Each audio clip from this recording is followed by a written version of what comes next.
Trillion Game, welcome sa Anime Recap. Pakipindot ang like and subscribe. Baka naman, nagsimula ang lahat noong 8 na taon na ang nakalipas at sa may madilim na bahagi hinarang siya ng mga lalaki para kunin ang laptop niya na pinag-ipunan niya ng 10 taon. Tinulak si Gako ng lalaki pasandal sa pader at inutusan siya na ibigay ang kanyang laptop at biglang dumating si Haru at sinigawan niya ang mga lalaki kaya napalingon ang mga ito sa kanya. Dali-dali niyang sinabi ni Haru na isa lang ang pinagsisihan niya kung bakit pa kasi umalis ang truck at nahagip sila ng security camera. Nabigla si Gako sa sinabi ni Haru, biglang naalala ni Haru ang security footage. Bakit ba kasi biglang umalis ang truck? Perpekto na sana ang lahat at nabahala sa na maparusahan siya. Ang lalaki na ito, sabi ni Gako sa kanyang sarili at bigla niya naisipan na umalis at lumayo sa lalaking ito. Agad itong nagpaalam at nagpasalamat. Pero bago siya umalis tinanong niya si Haru kung bakit siya niligtas nito at sinagot siya ni Haru. Bakit hindi kaklase kita at kilala kita? Hindi ba rason yun para tulungan kita? Sagot ni Haru. Kaya nakonsensya si Gako kay Haru at inilabas niya ang kanyang laptop para mahack ang security camera footage at madelete ito. Si Haru, habang abala siya sa kanyang laptop, manghang-mangha si Haru sa talento ni Gako. Masasabi niya itong magaling talaga si Gako sa paghack at agad nabura ang footage ni Haru. Nang matapos na sa pag-delete ng mga kuha sa security footage, tinanong ni Haru kung bakit hindi niya gamitin ang kanyang talento para mapasok sa malalaking kumpanya at kumita ng limpak-limpak na pera. At sinagot ni Gako si Haru habang nakatingin sa matataas na building sa kanyang harapan at sinabi na mula pa sa pagkabata ay gusto na niyang makapasok sa Dragon Bank at yun lang ang pang si Gako na nakaupo at busy sa pagtingin kung may tumanggap na ba sa kanyang cellphone. Agad na nilapitan ni Haru si Gako at tinawan. Nag-open ang cellphone si Gako, nag-scroll siya dito nang lumapit si Haru sa kanya at tinawanan siya nito pang wala pa rin tumatanggap sa kanya at isang kumpanya na lang ang naiwan at yub ang Dragon Bank. May dumating na sasakyan sa Dragon Bank at mula rito ay lumabas ang isang artima sa ilalim sa pagsubok ang mga aplikante. Marami ang sumubok, ngunit kakaunti lamang ang nakapasa. Nang pumasok na si Gaku, bigla siyang natumba mula sa kanyang upuan. Nang makabalik siya sa upuan, hindi pa rin humupa ang matinding kaba niya. Kaya bigla na lang niyang sinabi sa mga interviewer na mula pagkabata ay palagi niyang binabasa ang Lumang Dragon magazine at nananatili siyang tapat dito.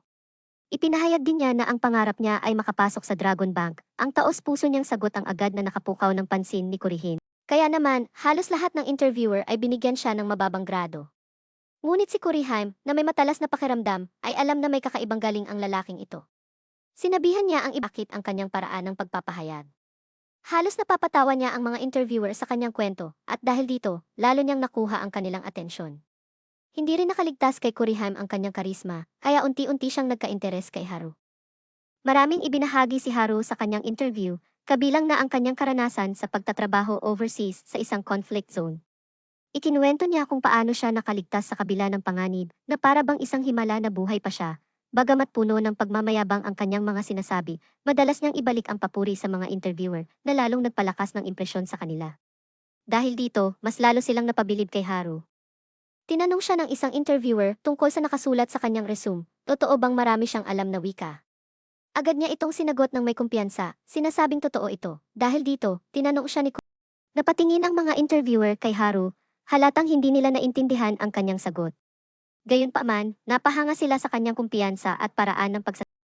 Habang naglilinis, natanong niya sa loob ng gusali ang mga bagong recruit na sumasailalim sa orientation. Nagulat siya sa sagot ni Haru. Ano? Ganito kamahal ang isang upuan, sigaw ni Gako habang tinitignan ang resibo. Siyempre. Dapat komportable ako habang nag-iisip ng plano paano tayo yayaman, sagot ni Haru na walang bahid ng pagsisisi. Dahil sa maluhong paggasta ni Haru, halos maubos ang natitirang pondo ng kanilang kumpanya bago pa man sila magsimula ng totoong negosyo. Ang unang hakbang dahil ubos na ang kanilang pera, kinailangan nilang maghanap ng paraan upang makakuha ng investment. Alam nilang walang sinumang magpapautang sa kanila kung wala silang maipapakitang malinaw at kapanipaniwalang plano. Dito na nagpakikumbinsi at handa siyang gawin ang lahat upang makuha ang gusto niya. Samantala, si Gako naman ay mas nakatutok sa pagbuo ng teknolohiyang magiging pundasyon ng kanilang startup. Kahit puno ng kaba, sumama siya kay Haru sa iba't ibang meeting, umaasang may isang investor na makakakita ng potensyal sa kanila, ngunit sa kabila ng kanilang pagsusumikap at paulit-ulit na pitch, isa man sa mga investor ay hindi nagbigay ng tiwala, walang nag-invest. Parang isang pagsubok na walang katapusan, at unti-unti nilang nararamdaman ang bigat ng realidad ng negosyo. At halos lahat ng nakausap nila ay tumanggi, walang ting nadudurog, ngunit si Haru, wala pa ring bahid ng pag-aalinlangan. Sa halip na sumuko, ngumitiwa ka ng barbel, ngunit halos hindi ito gumalaw. Napakabigat nito para sa kanya. Pakiramdam niya ay mababali ang kanyang mga braso. Kung hindi mo kaya, umuwi na lang kayo, malamig na sabi ng UN instructor habang nakapamulsa, nagpanting ang tenga ni Gaku. Mula pagkabata, sanay na siyang tinutukso at minamaliit. Ayaw niyang sumuko, nilalagyan ito ng dagdag na pabigat. Hindi ito napansin ng instructor nang dumating ang sandali para kay Haru. Lumapit ang Gyuo instructor at walang sabi-sabing dinagdagan. Natahimik lang kanina ay biglang napatingin habang naliligo si Kurihime. Napaisip siya tungkol sa nangyari kanina. Hindi maalis sa isip niya ang ginawa ni Haru at Gaku. Hindi niya maikakaila na ang bigang nawala dahil lang sa pera. Nagulat si Gaku sa sinabi ni Kurihime.